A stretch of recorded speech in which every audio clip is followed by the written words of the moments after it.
Good evening, my friends, and welcome to another episode of Terror Radio Podcast. If this is your first time joining me, then welcome. This is a podcast dedicated and bringing you the best of horror and thriller, old-time radio broadcasts, as well as original stories. I am your host, Keith, aka the Radio Show Nerd, and this is the final episode of Season 4. I will be taking a short hiatus and coming back on September 15th with a brand new season. But today we will be enjoying two very spine-tingling and unnerving, if you will, radio plays. So without further ado, this is Terror Radio. I call this episode Old School Meets New School, meaning the two radio series highlighted tonight are Escape, Old School, the 40s, mid-50s, and, Nightfall, the 80s, when there was the resurgence of old-time radio shows. Our first radio play is The Abominable Snowman, and it was first broadcasted on September 13th, 1953 on Escape. Following that is the radio play Child's Play, and this was first broadcasted on February 5th, 1982 on Nightfall. So, you all know the drill. Sit back, turn down the lights, and listen to Abominable. Let me try this again. The Abominable Snowman, followed by Child's Play.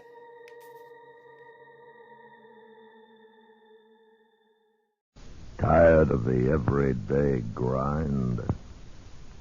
Ever dream of a life of romantic adventure? Want to get away from it all? We offer you Escape. Designed to free you from the four walls of today for a half hour of high adventure.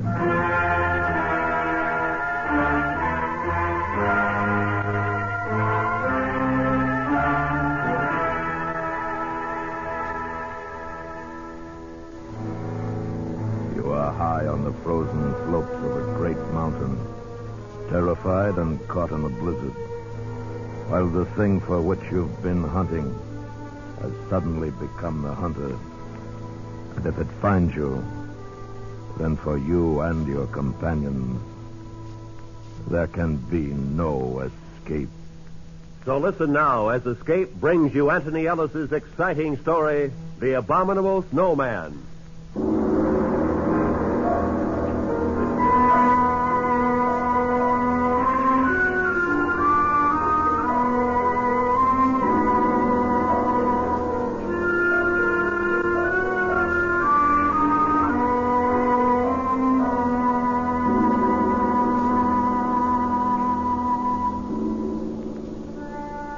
First bit of luck was when we hired our Sherpa guide, Nasang. That was in Darjeeling.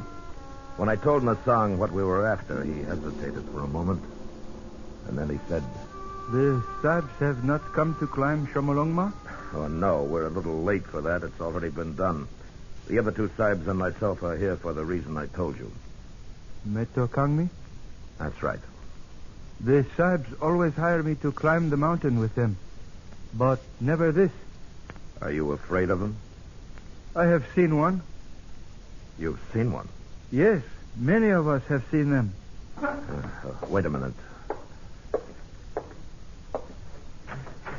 Alan. Yeah. What's that? I'm interviewing a Sherpa in here. He says he's seen one of the things. Hey. Where's Frank? Went out to get some tobacco. Yeah. All right, come on in. I think this is our man. All right.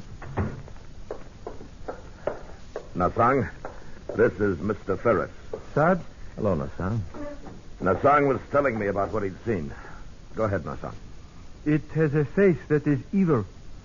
And when it saw me, It uttered a strange cry and bounded away, sometimes leaping, sometimes running with great strides. It was dusk, and after a moment I lost sight of it in the snow. Where were you? With the French expedition. It was at 19,000 feet on Chomolungma. How far were you from it? 30 feet, perhaps 35. You're sure it wasn't an ape? I am sure. There is no ape in the Himalaya to make such a track. What about bears? This too I have been asked. But does a bear walk always upon its hind legs? Well, that's enough for me. Alan? Yeah, he'll do. Yeah. But if you want the job, Nasang, you're hired. You are going to try to capture a Yeti? Yes.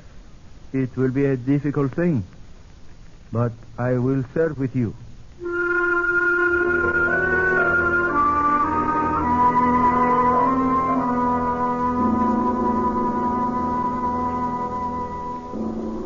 Yeti, Wild Man, Netokangmi, Abominable Snowman.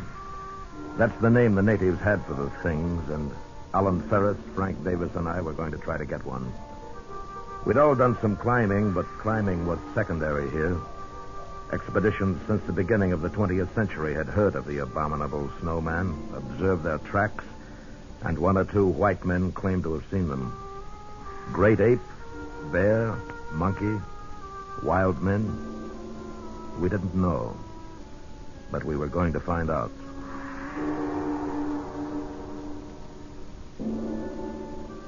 Four weeks later, we were in the Rongbuk Valley for our interview at the monastery with the Lama.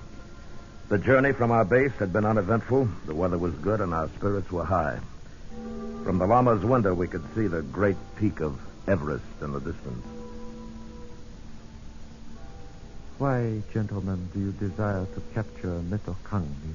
Because, sir, we believe it will be an invaluable aid in our prehistoric research. That is, if these things are in any way human. And for this reason, then, you have formed the expedition? Yes. You are all familiar with climbing? Yes, we are. You would need to be. The Yeti move at high places, dangerous places, so my people tell me. Also, the monsoons are arriving in a short time. I understand that. Then do we have your permission to investigate in the valley and beyond? You have my permission. Oh, I appreciate it. There is one point, however. I must request that no wild animal or being in this valley be shot. Our religion does not allow it. We'll respect your wishes, sir.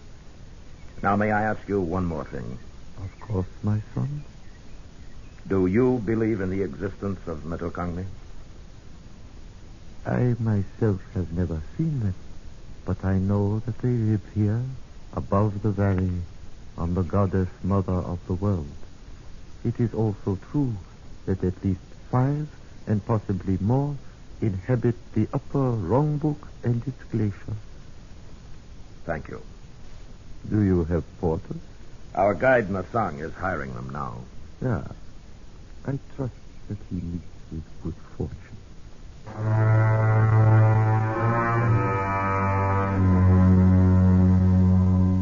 The old man, with great dignity, bowed slightly to us, and we were dismissed. But I thought I saw the shadow of a smile on his lips as he turned away. And it wasn't long before I found out why. Nasang returned to us in our quarters, and his face warned of bad news. Sir, I am unable to hire any porters. But why not? They know the purpose of the expedition. They will not go. Why? They are afraid. The Snowman? Yes. They live in peace with them. They wish no trouble. They are afraid. Well, all right. It'll be rough, but we can't waste time talking them into it. The monsoons will be coming in a couple of weeks. It's not the same as climbing Everest. We'll travel light, just the four of us, set up a base and start hunting. All right with you, fellows? Yeah, sure. Nasang? I will go with you. I am not afraid. Good. Well, let's take a look at the map. Now, we'll each carry a capacity load. We should be able to make this point below the glacier in 2 days. That's 16,000 feet. And if our abominable snowmen are in the vicinity, we've got 2 weeks to find them. When do we start? Tomorrow. Good. Well, that's it. Paul? Yes, Frank. One thing. What do the natives mean when they say they don't want any trouble with the thing? Superstition, probably. Oh, no, sir. It is not superstition. It is because the Yeti are cannibals. That is why the porters are afraid.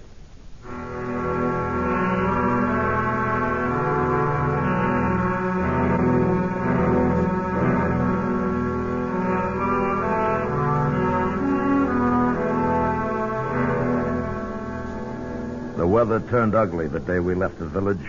A cold Tibetan wind blew down from the west, and with our heavy packs, it took us much longer than we'd thought to arrive at the point just below the Rongbuk Glacier. We set up our camp and made ourselves as comfortable as we could. The next morning wasn't so bad. There was a heavy overcast, a promise of snow, and the peak of Everest looming over us was shrouded in clouds. The 4 of us sat in the tent looking at our charts and drinking hot tea. I figured it'd be easiest if we started at the East Glacier. It's only about 3 miles from here, and with the weather as stinking as it is, we won't run too much of a risk. What do you think, Paul? Well, that sounds all right. What do you say we split up? You and Nasung, Alan and me. We'll work up on either side of the ridge. Here. And if we spot any tracks, fire 2 shots. Yeah, good enough. Now, the big thing, though, no matter what, don't shoot at the thing if you do see it. Okay? Okay. All right. If we lose touch with each other, we'll meet back here at 5. All right, let's get going.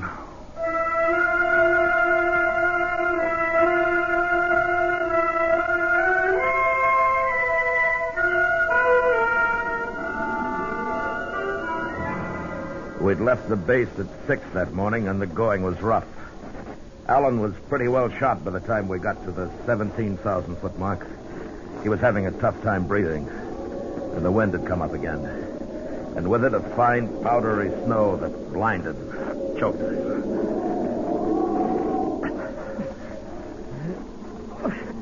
Hey, I gotta take 5. All right. Here, move over here. Might cut some of the wind.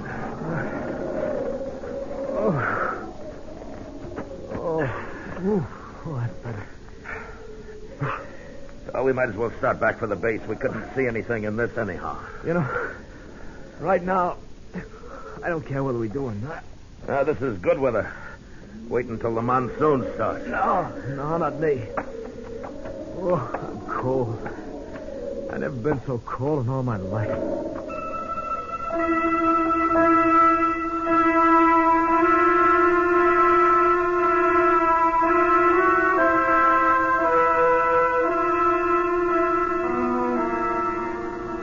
We stayed in the half shelter of an overhang for 10 minutes. The wind was quieter and the snow had let up.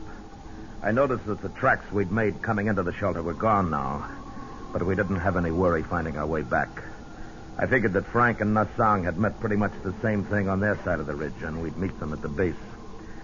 So Alan and I picked ourselves up and started off. Boy, I thought I was in pretty good shape, but up here, boy, I'm nothing. Oh, Paul, I'm tired again. We'll just take it easy going down. You haven't got frostbite, have you? No, not yet, but What? the left there. Yeah. They're not our tracks, are they? Not unless you took your boots off on the way up. Must have just passed by. It must have seen us. Yeah. Come on. We were looking at a set of tracks newly made in the fresh snow.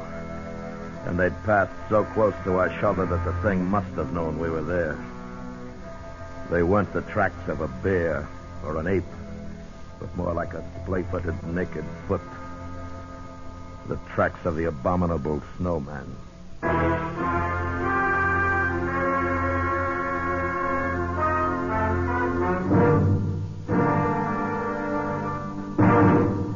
We will return to Escape in just a moment, but first, 30 million school children make their way back to class this year.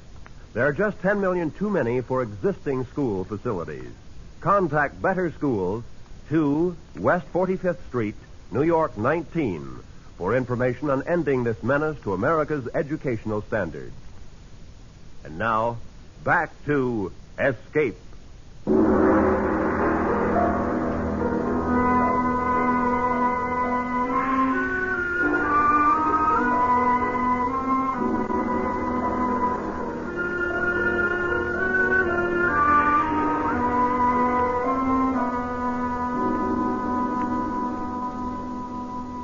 We began to follow the tracks, and for a while, perhaps 150 yards, it was easy. And then the thing made a leftward traverse down a deep slope.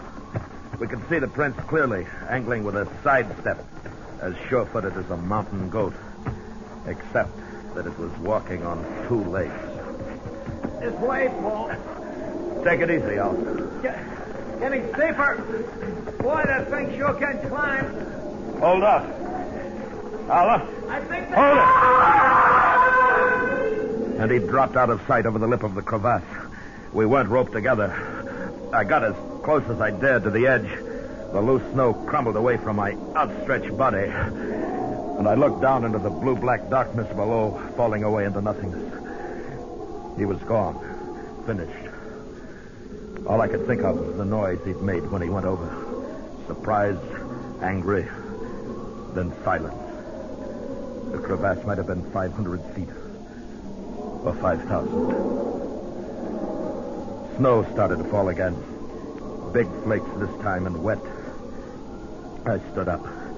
And across the gap 20 feet away, I saw the tracks of the thing, continuing on and away until they became lost in the blank whiteness of the glacier. It had jumped and landed still upright on the opposite side. I went back to the base. And an hour later, Frank and Nassang returned. I told them. And we were quiet for a long time. Then... Paul, are we going out again tomorrow? Why not? I just wanted to. We should go back. It is an omen. I tell you, he was going too fast. He didn't have a chance to see the crevasse. That's not an omen. It's bad sense. Metokangmi cannot be caught. We'll catch him. But there are only 3 of us. If we had a few more men... I tell you, the thing was so close that if we'd looked up at the right time, we'd have seen it. You think I'm going to give up now? Next time we'll get it. There was no chance to get Alan out. No.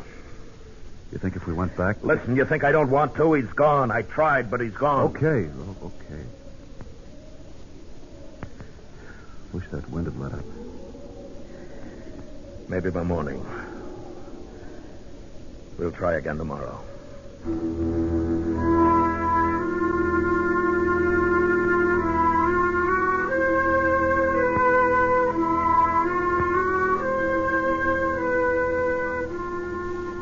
It was cold that night, and somehow colder because Alan was gone.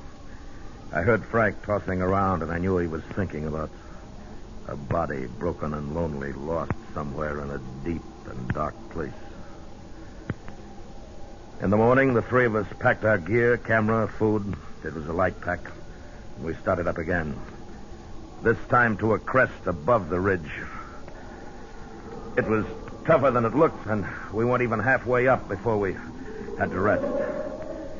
And as I looked to the west, I saw clouds boiling up. Not white, but somber, threatening.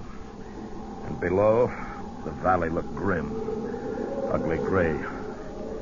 And then the sun was gone. And we kept on going up. And then I had a strange feeling. It was nothing I could see, nothing I could hear, only a sensation of being watched, followed. Wait a minute. See something? No. I have felt the 2 sides. Something following us? Yes. It is Metokangmi. How do you know? It can be nothing else. At this height, there is nothing else that lives. Maybe it's curious. No, don't turn around, Frank. Listen. When we get up to the crest, you 2 flop down. Stay in sight of the slope here. What are you going to do? Move around the hump and watch. If it thinks we're all together, it may come close enough to give us a chance to get it. You better watch your step. It looks nasty. I will. Now, come on. It took us another 15 minutes to get up to the crest, and then Frank and Nasang hunched down to rest. They were in clear view of the slope we just ascended. I moved back out of sight and made my way toward the hump, which backed a long shelf on the north side of the crest. In a couple of minutes, I lost sight of them and of the slope. The wind had increased, and the clouds had spread now to become an iron gray canopy over the mountain. It was getting colder again. I don't think it took over 5 minutes to reach my lookout point. And when I did, I had a perfect view of the ground we'd covered. There was nothing there. The men were out of sight. And I waited. A minute. 2. There was nothing. Until...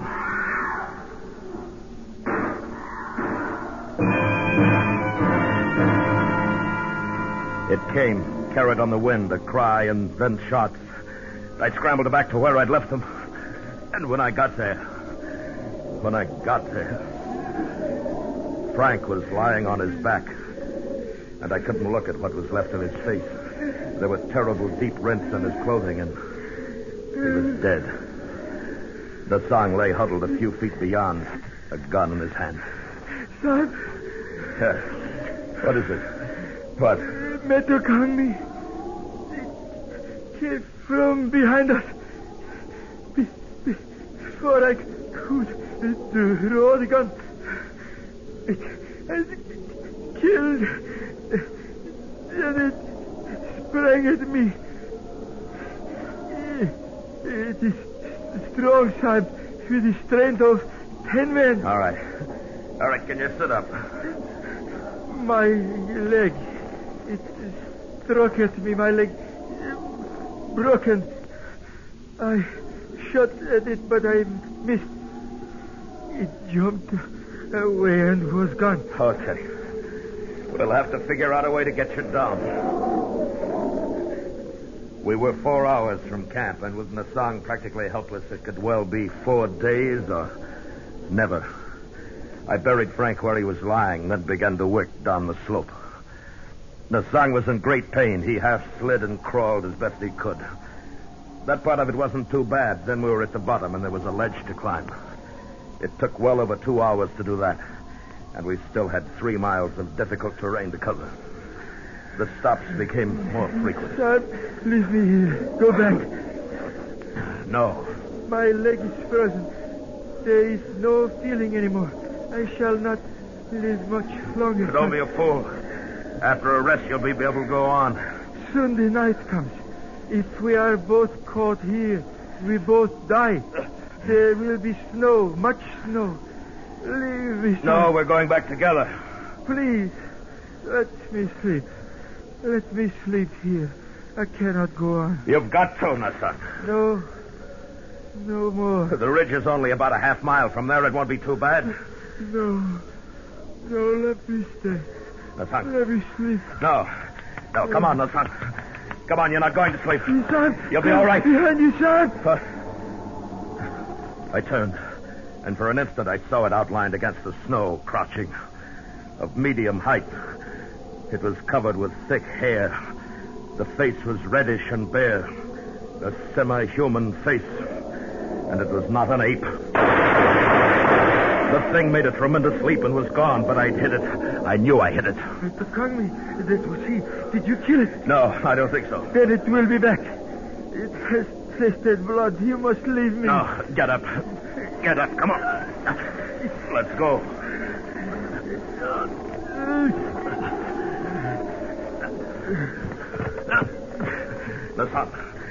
Nasang.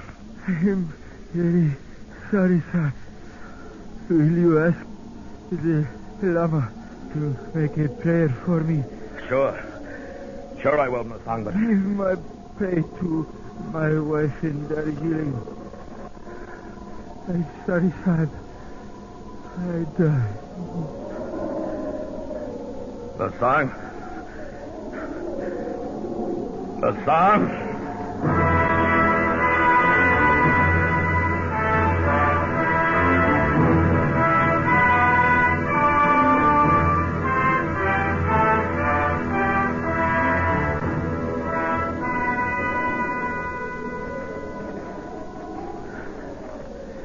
And the darkness came, and with it shadows in the snow. Every hillock, mound became the thing, motionless, waiting. In my mind, I kept seeing it, its long arms, powerful, and the dreadful claws it must have possessed.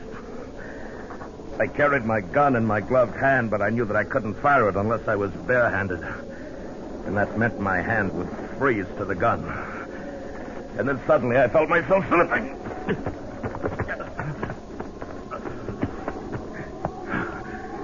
It was a short incline, but when I reached the bottom, the gun was gone.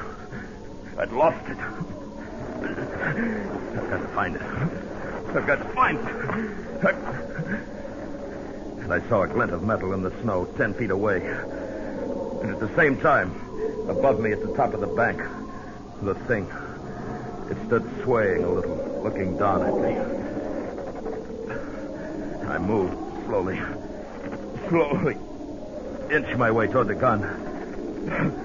And as I drew closer, I kept my eyes looking up. But it didn't move, only stared down at me. And I thought I saw its little eyes glittering. And I thought, if the gun's frozen now, if it's frozen, it doesn't fire. And I was nearer to it, near enough to take off my glove. But that moment in which I'd have to bend to pick it up, that's when it would leap down at me, tear my throat out, tear, and I had the gun, and I pulled the trigger.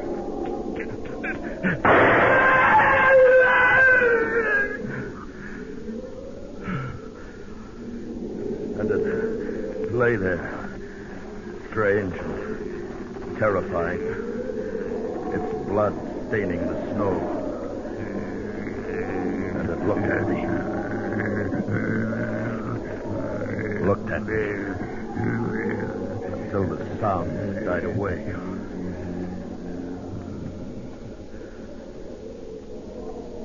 It was dead. But the eyes kept on staring. It must have been the shots that loosened the snow and ice on the ridge above. I heard the sound, and I ran.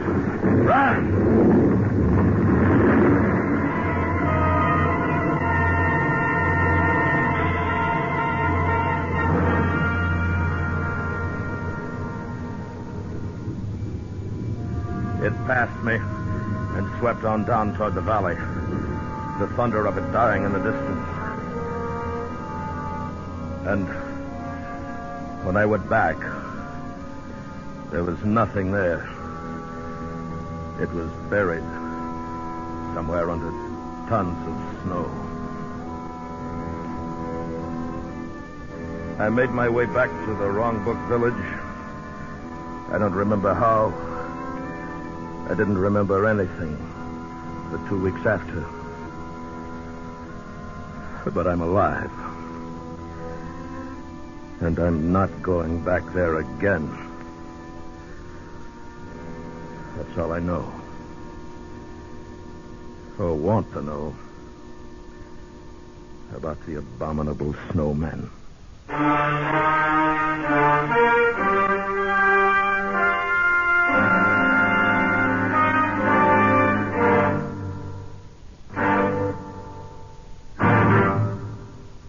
Escape has brought you The Abominable Snowman, written and directed by Anthony Ellis, starring William Conrad as Lane. Featured in the cast were Anthony Barrett, Pye Averback, Jack Crucian, and Edgar Barrier. The special music for Escape was composed and conducted by Leith Stevens. Next week. You are a passenger aboard a submarine making its last peaceful voyage across the sea. While unknown to you, the captain has a plan, which, if it succeeds, will mean for you and the entire crew a fate from which there can be no escape. So listen next week, when Escape will bring you Marion Mosner and Francis Rosenwald's exciting story, The Log.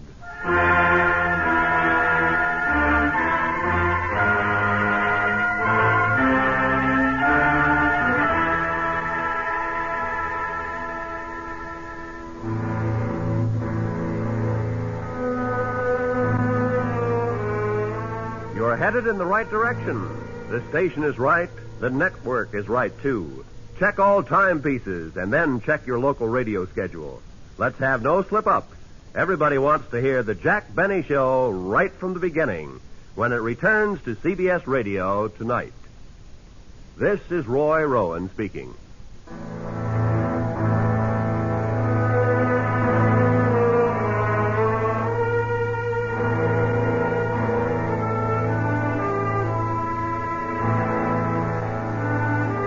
This is the CBS Radio Network.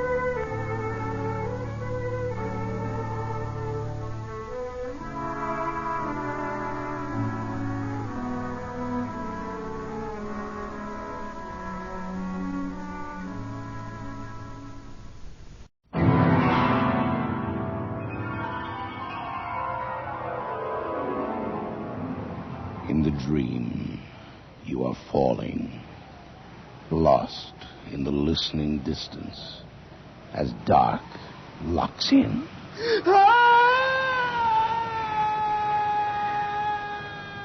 Nightfall.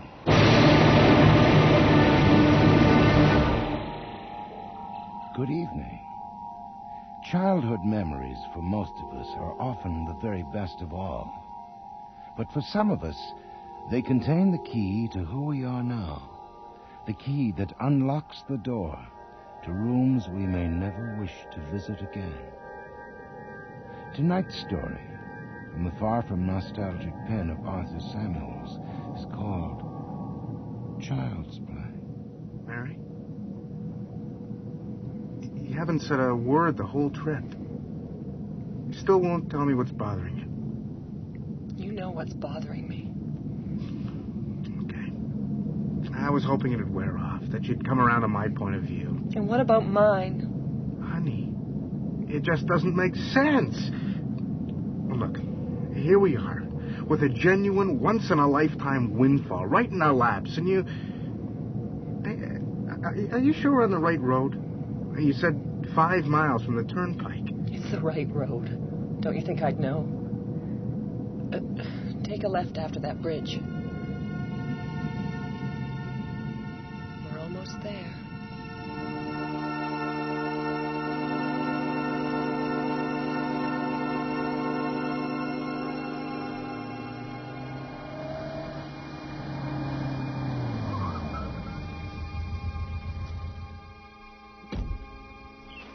Wow, I don't believe it. This house is fantastic. And much bigger than you said. Must be, what, 10, 12 rooms? I don't remember. Sitting on 30 acres. It's unbelievable. I'm going to take a look around. Arthur? And then what are you going to do? Mary, dear, you must do as your father tells you. He knows what's good for you. But why can't I play with the other kids around here? They're nice. Nice, you say? The spawn of the devil, just like their parents, lazy, corrupt, evil in thought and in deed. I will not have my daughter contaminated by them. Daddy! Your father is right, dear. Those children haven't had your upbringing. They're godless heathen. That's not fair. My teacher at school says it's wrong to say bad things about people, to judge them without even knowing them. School. They're trying to corrupt her, too. Well, I won't have it, do you hear? I want Mary out of that den of iniquity immediately. Mother? The den is her education. Look at these books. Do you know what they mean? Comparative religions. Darwin. Biology of the human body. This isn't education, it's blasphemy. But, Daddy... The tools of Satan.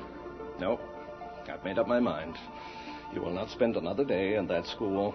We'll attend to your education, and better than they. But how? Where, Dennis? Here.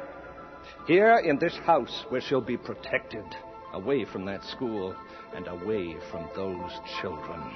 Here she'll be safe. Safe. I don't believe it. You weren't allowed to play with other kids, not even allowed to go to school. What kind of religious nuts were they? They meant well.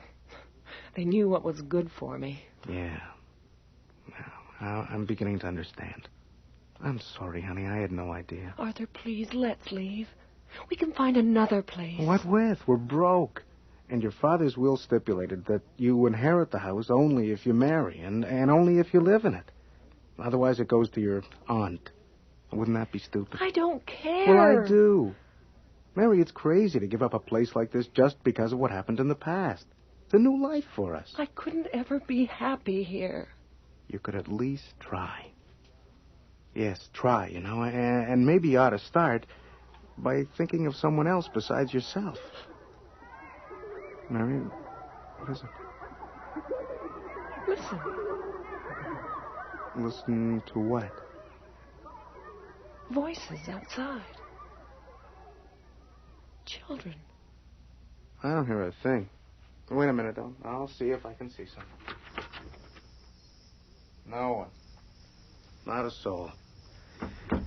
Anyway, what would children be doing out here? You must have been imagining. I was so sure. Shh. There, again. Can't you hear them? No.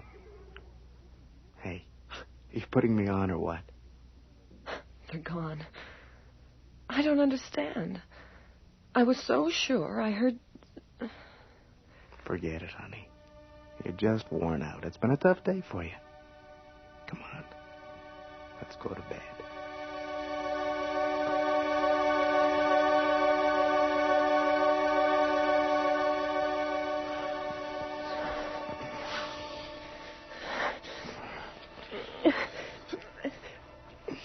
No.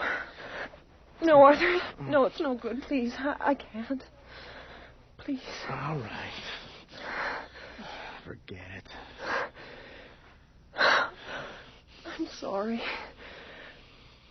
You're angry with me. No, I'm not angry. I'm just disappointed, I guess. I mean, it's like going back to square one. You mean my breakdown, don't you? Honey. Well, say it.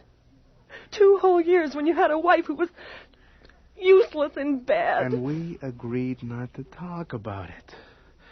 Come on, take it easy. Mary? Is that the room where your parents... where it happened? Yes. That's where it happened. My room.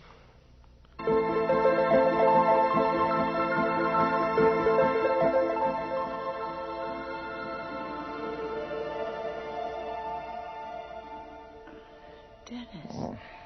I'm sure I heard someone say something. Oh, nonsense. Your nerves again, Martha. Waking me up for nothing. I'm so sure I heard it. Well, you said it came from Mary's room. Well, here we are. There she is, sound asleep. I'm going back to bed. Dennis. Hmm? Dennis. What is it now? Behind you. Look out. Huh? Oh, no.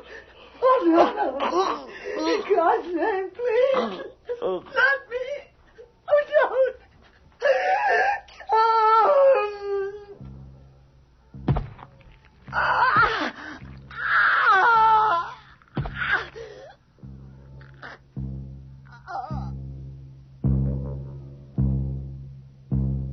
As coroner, it is my judgment that both the deceased, Mr. and Mrs. Hammond, died as a result of multiple knife wounds at the hand of a person or persons unknown, and that the matter now be handed to the county police for investigation.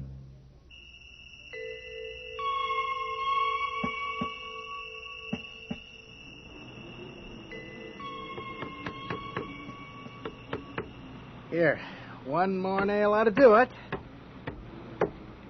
There. How does that look, child bride? Great. You're a genius. Genius, sure.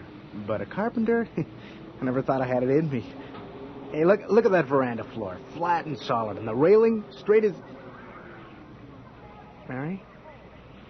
Honey, what is it? Nothing. I thought I heard... I hear it, too. What? The wind and the poplars. Great sound.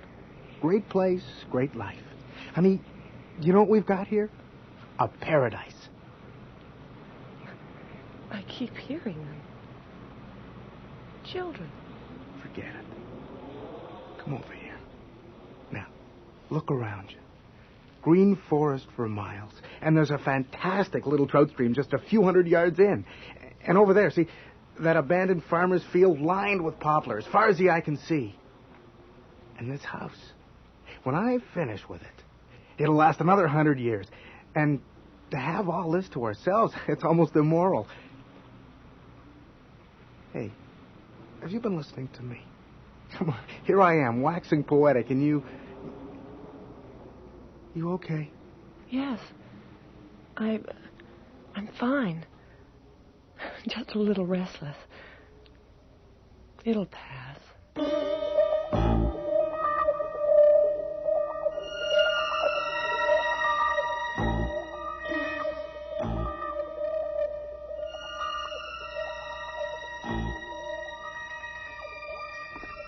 Well, that was a good day's work, 2 whole chapters. Mary, you keep staring out the window as though you were expecting someone. Another lover, maybe? What? Oh, I'm sorry, Arthur. What were you saying? I said I finished another 2 chapters of the novel. I'll tell you, this one's going to make it and big. I feel it in my bones. Well? Well, what? Well, I could stand a little enthusiasm. How come you haven't asked to read any of it? You always used to.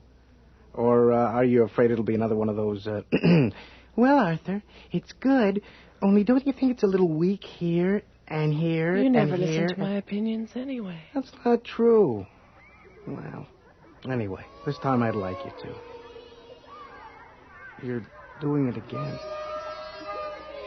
What are you staring at out there? Nothing. I'm just listening. To the children. What children? Are you on that kick again? Mary, how many times do you... Don't you hear them out there? No, I don't. Wait a minute. I do hear something. What the hell's going on out there? I'll take a look out the window. Well, too dark. I can't see a thing. But you hear them, don't you? I hear something, but... Children? How could there possibly be... Arthur. Stay there. You never know who it might be this time of night. Maybe someone lost, looking for directions. I don't see any... Hey! Who's out there? It's a little girl. What are you doing out here this time of night? Can Mary come out to play?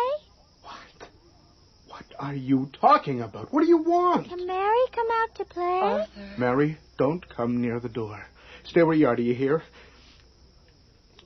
All right, little girl, you're playing a joke. Is that it? Mary! Can Mary come out to play? No, she can't. What do you mean coming here this time of night? It's almost midnight. Do your parents know where you... Go away. Go home, do you hear me? Leave us alone. Mary, stay away from that window. But Do what I say! I don't believe it. Where the hell did that child come from and the others? The neighborhood. What neighborhood? There hasn't been a neighborhood here since that thing with your parents. You told me, didn't you? You told me everybody around here sold and moved out, and there's been nobody since. Yes. Then why do you talk about the neighborhood as though it still exists? As though those children exist. I'm going to call the police. But Arthur... Listen This thing's just too weird to ignore.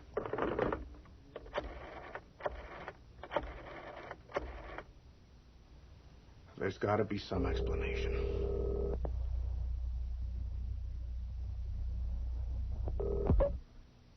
Weston County Police, Sergeant Doherty. Sergeant, this is Arthur Hager. My wife and I are at the Hammond house. It's out near the... Oh, well, yeah, I know the place, Mr. Hager. Your wife, that'd be the Hammond girl. Yes, Mary Hammond, my wife. Okay. What can I do for you, Mr. Hager? Listen, this is going to sound crazy. It is crazy. But these children... how's that? Did you say children, Mr. Hager? What children? I don't know. But my wife's been hearing them outside for the last couple of days, ever since we got here. Oh, maybe families camping nearby. No, nothing like that. I've scouted the property for a couple of miles on every side, and there's no sign of anybody. Now, these kids must be from the town. There must be a gang of them. Oh, that's hardly likely, Mr. Hager. You're a good 10 miles from the town. Maybe what your wife's been hearing... The wind. The trees. Yeah, that's what I thought, too, until a few minutes ago. Now, I heard them myself. I even saw one of them. Where? Right at my door. She knocked. And when I answered, she was standing there asking... this is ridiculous. Asking whether my wife could come out to play. You say this happened a few minutes ago? It's past midnight. Don't you think I know that? Why do you think I'm calling? Now, take her easy, Mr. Hager. I just can't figure out how any child from anywhere around here would be hanging about up your way, especially this time of night. What are you saying?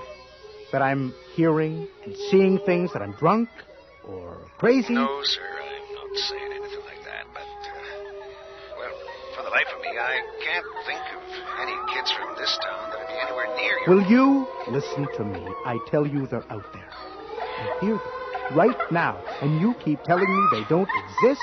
Wait a minute. You say you're hearing them right now? Yes, well, they're gone now, but I tell you they were out there a second ago. All right, Mr. Hager, I'll tell you what.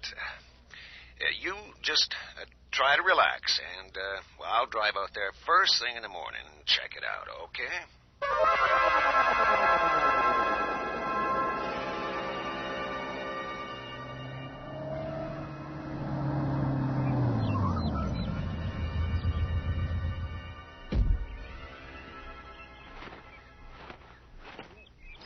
Mr. Hager? Yes, Sergeant Doherty? Morning.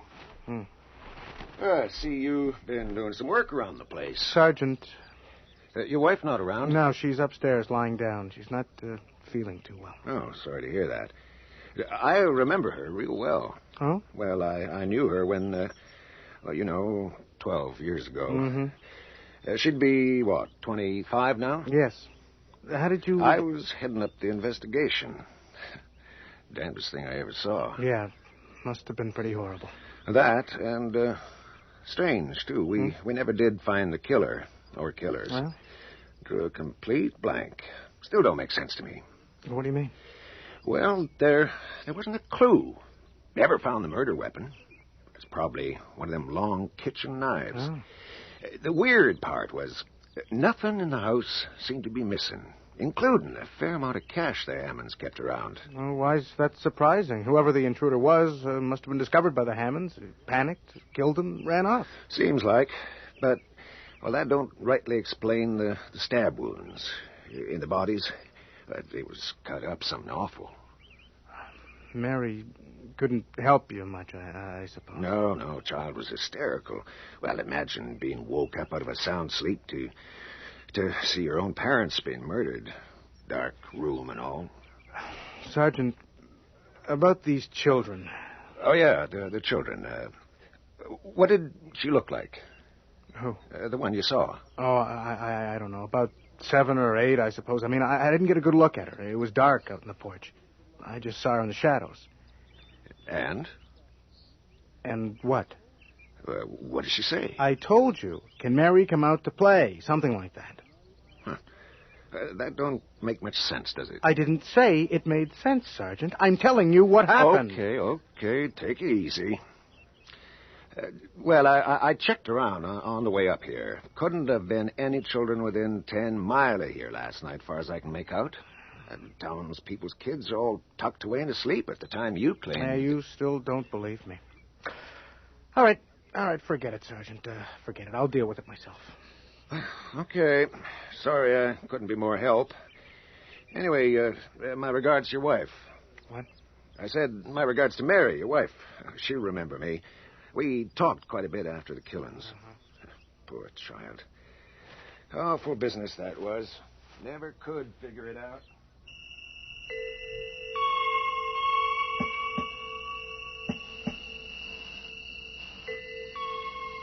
Ah, boy. Talk about peaceful, eh? Look at that moon. I wonder why it always looks twice as big out here. Mary, you haven't said a word all evening. Honey, where are you going? Just out for a walk. Oh, hang on, I'll go with you. No. Arthur, do you mind? I'd like to go by myself. Yes, I do mind. I mean, I don't think it's a good idea right now. Mary, I said... Let me go. I am not a child, you know. I didn't say you were. But until we find out about the... Why do you keep staring out there like that? You hear them, don't you? Don't you? And you want to go to them? Answer me. Yes. And you can't stop me. Let me go. Oh, no, you're not going. I thought so. Back. Damn them. They're back. Get into the house, Mary. No. Let me go. I said get into the house. Now.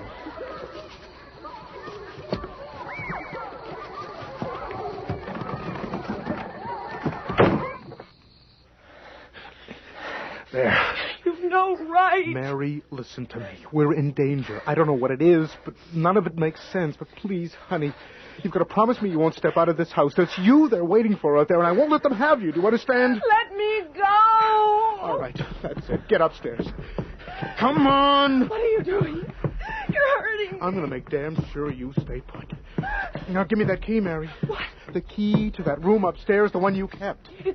It's in my purse. No, it isn't. I've already checked. You've got it on you, haven't you? No. Leave me alone. You're hurting me. Then keep still. It's in one of your jean pockets. There. I thought so. Give it back to me. You've no right. Where are you taking me? Nowhere. The only place I can lock you in and know you'll be safe from those damn... Arthur, no. No, not in that room. Oh, please, not there. I promise. I'll do anything you want. But don't. I don't trust you. Now get in there. No. I'm afraid. Arthur, don't. Get down there.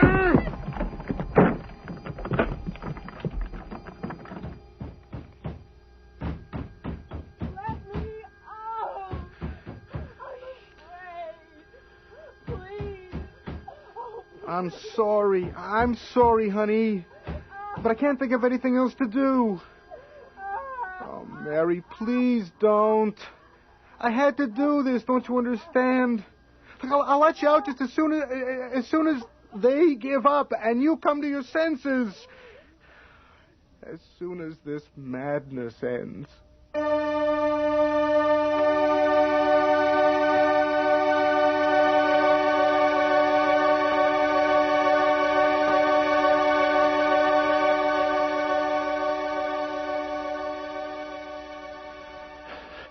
Check all the doors, the windows, and get help.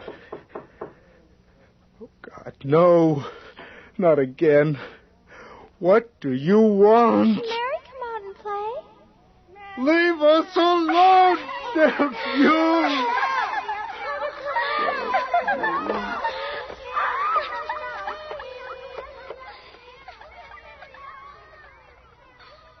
Weston County Police, Sergeant Doherty, this is Arthur Hager. Yes, Mr. Hager.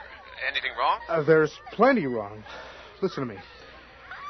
You don't know what's happening here. They're back. And Now, Mr. Hager. damn it, I said listen. Now get over here and hurry. Mr. Hager? Mr. Hager, you still there? Oh, my God. Mary. Listen, I can't talk now. Please. No questions. Just hurry.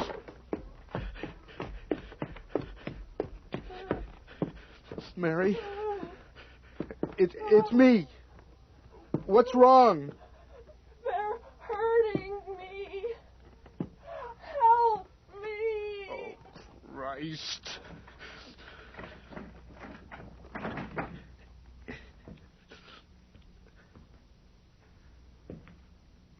Mary?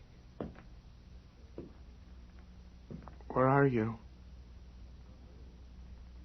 Why are the lights off? I'm here, Arthur. Over here. Where's the damn light switch? Here. Mary, you were screaming. I thought... You thought you could keep me locked up. Keep me from my friends. Well, you can't, Arthur. Not anymore. Mary, you're upset. You don't know what you're saying. It was only for your own good. Oh, that's what they always said. You mustn't go out anymore, Mary. You mustn't ever go out. And you can't play with the other children. Oh, that's what they always said. It's for your own good. Mary, that was a long time ago. That's all in the past. And now?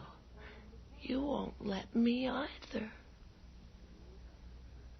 You won't let me go out to play. Well, I'll show you. Just like I showed them. No. Mary, what are you doing? Where did you get that? There wasn't a clue. Never found the murder weapon. Probably one of them long kitchen knives. That knife. It was you. You killed your parents. Oh, Mary, how could you? It was easy. I tricked them. Just like I tricked you into coming in here, Arthur. No. See? I'm a lot smarter than you think. No, don't, Mary, please. Put that knife down. You don't know what you're doing. Oh, yes, I do. It's easy, see? All I have to do is this. And this. And this.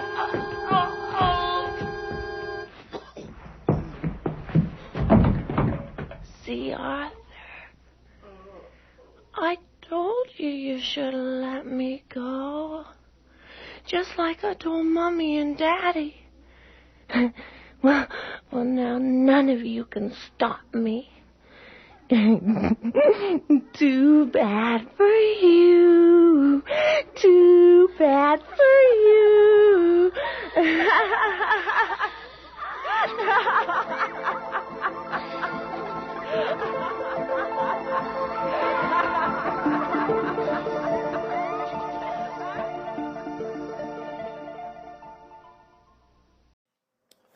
Well, that's our show for tonight.